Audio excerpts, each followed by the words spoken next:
আজকে বানিয়ে ফেললাম কচুর লতি দিয়ে শুটকি মাছ। প্রথমে লতিগুলোকে এইভাবে ছাড়িয়ে নেব। দেখো সব লতিগুলোকে এইভাবে ছাড়িয়ে নিয়েছি। লতিগুলোকে নুন দিয়ে সিদ্ধ করে নিলাম।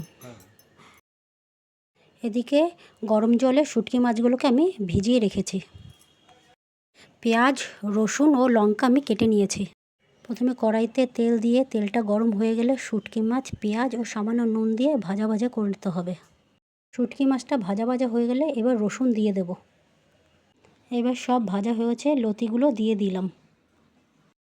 লঙ্কা, নুন, হলুদ, জিরার গুঁড়ো, ধনের গুঁড়ো, লাল লঙ্কার গুঁড়ো ভালো করে ভেজে নিলাম। লতিগুলো সিদ্ধ হওয়ার জন্য অল্প পরিমাণে জল দিয়ে ঢাকা দিয়ে দিলাম। লতিগুলো সিদ্ধ হয়ে গেলে চিনি, ধনেপাতা দিয়ে নামিয়ে নেব। তাহলে রেডি হয়ে যাবে আমাদের কচুর লতি দিয়ে শুটকি মাছ।